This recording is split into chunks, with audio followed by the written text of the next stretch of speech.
1 minute দাঁড়ান, একটা important কথা বলবো আজকে।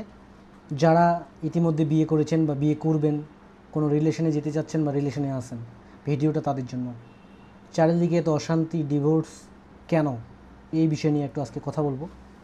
মনে করেন আপনারা বিয়ে করবেন, আপনি খুব চালাক, তাহলে একজন বোকা মানুষকে বিয়ে করবেন। আপনি বোকা, চালাককে বিয়ে করতে পারেন, কিন্তু চালাক হয়ে চালাককে বিয়ে করা যাবে না। চালাক হয়ে যদি চালাককে বিয়ে করেন তাহলে আপনার রিলেশনে, বিবাহিত জীবনে খুব অশান্তি হবে, ডিভোর্সও হতে পারে। তাহলে সিঙ্গেল থাকা ভালো, কিন্তু ডিভোর্সি এই ট্যাগ নিয়ে ঘুরে বেড়ানো খুব অশান্তির। এই জন্য বলবো, আর যদি দুজনেই চালাক হয়ে, ইতিমধ্যে দুজনেই চালাক, আপনাদের বিয়ে হয়েছে, তাহলে দুজনেই বোকা সাজার চেষ্টা করুন, বোকা হয়ে থাকুন, তাহলে জীবনে শান্তি, সুখ, শান্তি সব কিছু। কী বললাম?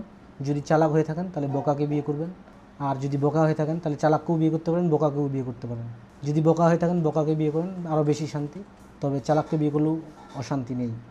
চালাক হয়ে চালাককে বিয়ে করা যাবে না, বোকা হয়ে যে কোনো কাউকে বিয়ে করা যায়। ঠিক আছে, আমিও বোকা সাজার চেষ্টা করতেছি। ভালো থাকবেন, গুড নাইট।